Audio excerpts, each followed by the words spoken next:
Bismillahirrahmanirrahim. Assalamualaikum warahmatullahi wabarakatuh dan selamat sore. Waalaikumsalam warahmatullahi wabarakatuh.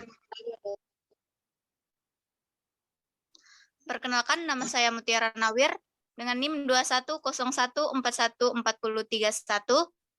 sebagai moderator yang akan memandu jalannya diskusi pada sore hari ini. Pertama-tama, marilah kita panjatkan puji syukur atas kehadirat Allah Subhanahu wa Ta'ala, karena di mana pada sore hari ini kita masih diberi kesempatan dan kesehatan untuk hadir dalam diskusi ini meskipun melalui Zoom. Dan tak lupa pula kita kirimkan salawat dan salam atas junjungan Nabiullah Muhammad SAW beserta keluarganya, karena beliaulah yang menjadi suri tauladan bagi kita semua, khususnya bagi umat muslim. Baiklah, sebelum kita memasuki pada dulu, saya akan memperkenalkan nama kelompok saya. Perkenalkan, saya dari kelompok 5. Adapun nama-nama dari anggota kelompok saya, yang pertama, Ernawati dengan NIM 2101414173, Mutiara Nawir dengan NIM 2101414031, Yuni dengan NIM 2101414147, Anggriani 2101414016, Najwa Alwitri 2101414174, dan Sasir Ramadhani dengan NIM 2101414124. Baiklah, untuk mengefisienkan waktu, saya persilahkan kepada pemateri untuk membacakan materinya. Baik, terima kasih atas waktu yang diberikan kepada saya. Saya Anggriani, NIM 2101414016 akan menjelaskan pengertian ekonomi. Ekonomi adalah ilmu yang mempelajari tentang sifat dan perilaku manusia dalam memenuhi kebutuhan dengan melakukan berbagai kegiatan ekonomi seperti produksi, distribusi, dan konsumsi. Selanjutnya, pengertian ekonomi menurut para ahli. Alfred Marshall melalui bukunya yang berjudul The Principle of Economics berpendapat ilmu ekonomi sebagai ilmu yang mempelajari tindakan manusia secara perorangan pun kolektif dan kaitannya dalam penggunaan barang-barang material. Selanjutnya yang kedua, menurut M. Manulang. Menurut M. Manulang, ilmu ekonomi merupakan ilmu yang mempelajari bagaimana memenuhi keinginan manusia atau masyarakat demi tercapainya kemakmuran atau kondisi di mana manusia bisa memenuhi kebutuhannya mau jasa. Yang selanjutnya yang akan saya jelaskan yaitu konsep esensial ekonomi. Konsep kegiatan ekonomi dilakukan masyarakat dalam kehidupan sehari-hari dikelompokkan menjadi 3. Yang pertama, kegiatan konsumsi. Kegiatan ini menyangkut tindakan manusia dalam masyarakat, baik secara individu maupun kelompok, dalam menggunakan, memakai, menghabiskan barang dan jasa. Yang kedua, kegiatan produksi.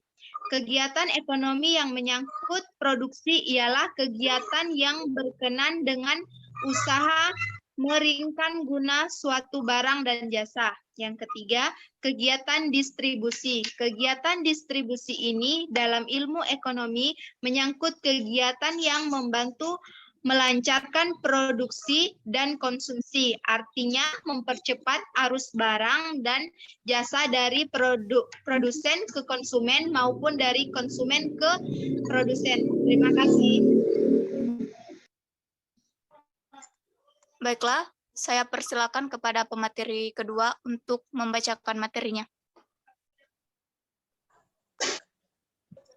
Baiklah, saya akan melanjutkan pemateri kedua yang berjudul konsep-konsep pokok ilmu ekonomi. Yang pertama, Konsep scarcity atau kelangkaan. Konsep kelangkaan yaitu merupakan dasar yang sentral dari ilmu ekonomi. Kelangkaan ini menggambarkan hubungan antara kebutuhan manusia dengan sumber daya yang dimiliki.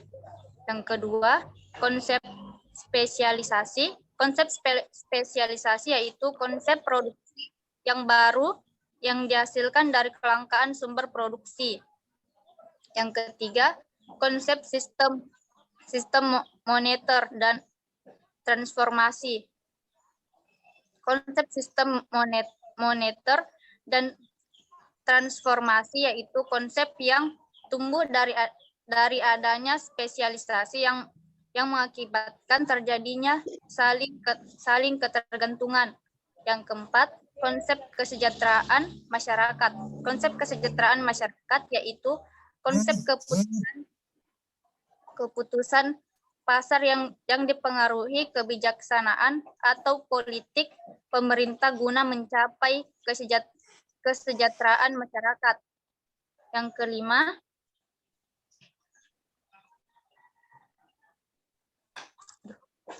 kelima, konsep pasar. Dalam ilmu ekonomi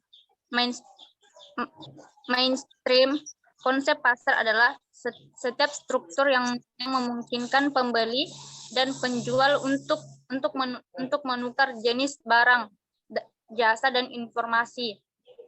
Yang keenam, investasi.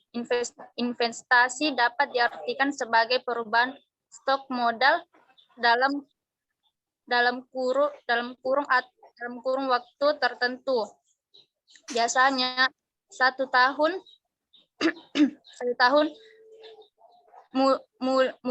Mulyonex 2522.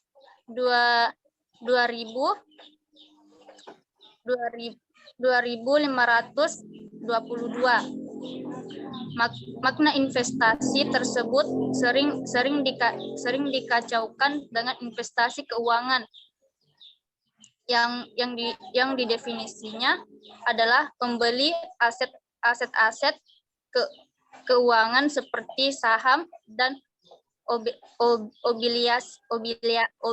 obligasi. Yang ketujuh, uang.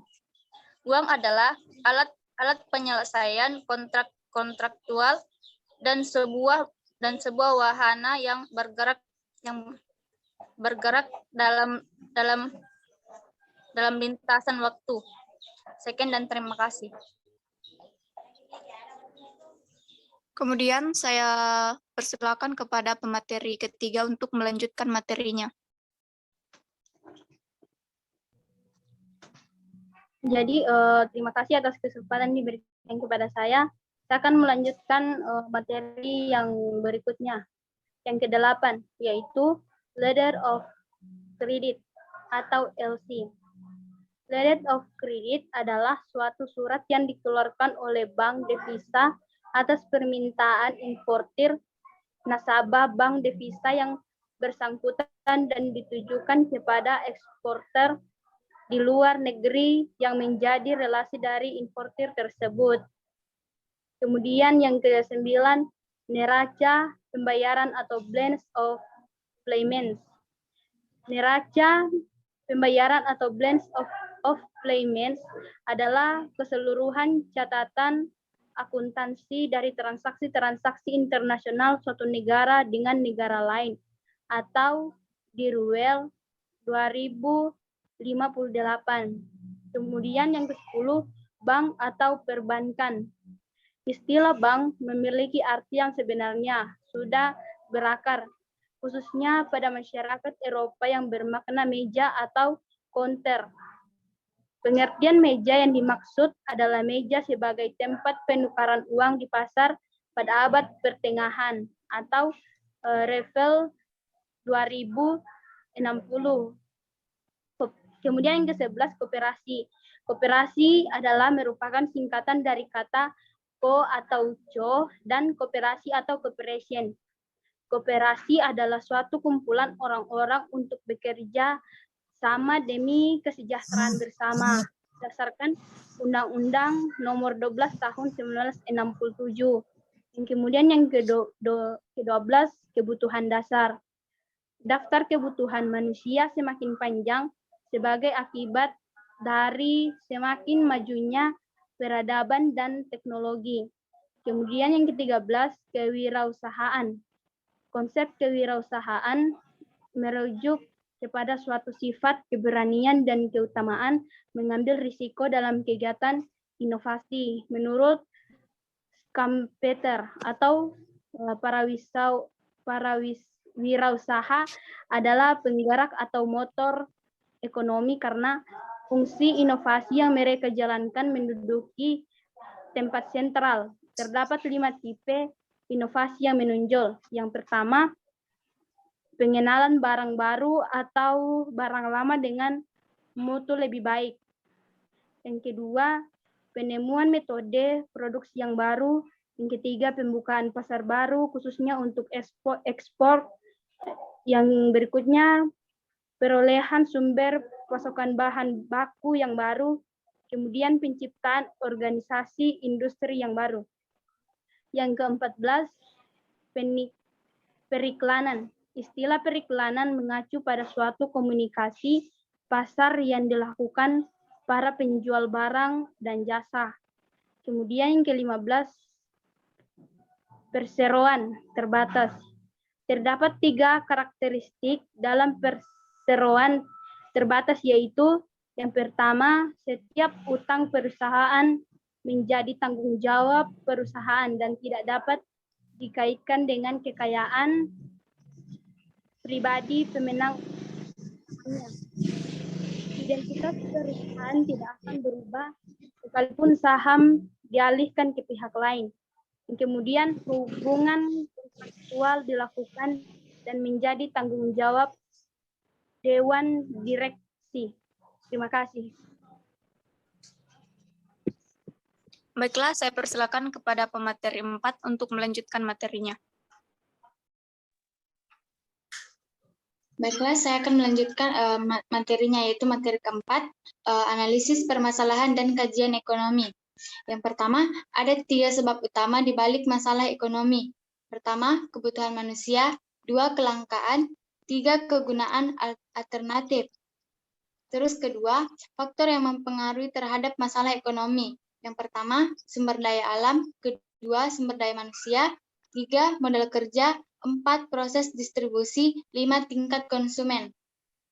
Selanjutnya, masalah ekonomi klasik. Yang pertama, produksi. Kedua, distribusi. Ketiga, konsumsi. Terus yang keempat, masalah ekonomi modern. Yang pertama, what, apa saja yang diproduksi. Kedua, how, bagaimana cara produksinya. Ketiga, whom, untuk siapa diproduksi. Yang kelima, masalah ekonomi makro. Yang pertama, pertumbuhan ekonomi. Yang kedua, ketidakstabilan kegiatan ekonomi. Yang ketiga, masalah pengangguran. Yang keempat, inflasi. Kelima, masalah neraca pembayaran dan perdagangan. Yang keenam, masalah ekonomi mikro. Yang pertama, kenaikan harga BBM. Kedua, praktik monopoli usaha. Dan ketiga, permasalahan harga dasar dan harga puncak atau tertinggi. Yang keempat, distribusi jasa dan barang tidak efisien. Terima kasih. Baiklah, kemudian saya persilakan kepada pemateri terakhir untuk membacakan materinya. Ya, baik, saya akan melanjutkan materi. Peran konsep ekonomi dalam pendidikan IPS SD. Ilmu ekonomi termasuk bagian dari IPS atau dalam kurung social studies. Ilmu ekonomi merupakan studi tentang atau membicarakan lingkungan sumber-sumber yang digunakan untuk memenuhi keinginan dan kebutuhan manusia. Terkait dalam kontribusi untuk mempelajari IPS di sekolah SD, ilmu ekonomi menanamkan nilai-nilai yang baik secara moral, sehingga mereka atau siswa nantinya diharapkan dapat mengelola sumber-sumber ekonomi secara baik dan tidak sampai merusak. Selain itu, ilmu ekonomi juga memberi siswa bagaimana agar menjadi wirausaha yang baik, karena tidak dapat dipungkiri bahwa siswa banyak yang akan tidak banyak yang akan tidak bisa ke jenjang yang lebih tinggi. Sekian dari materi saya kembalikan kepada moderator.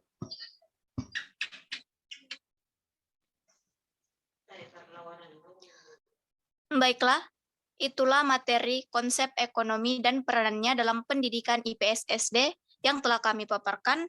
Kurang lebihnya mohon dimaafkan, dan saya akhiri dengan ucapan wabillahi taufiq wal hidayah. Wassalamualaikum warahmatullahi wabarakatuh, dan selamat sore. Waalaikumsalam. Waalaikumsalam warahmatullahi wabarakatuh. Terima kasih.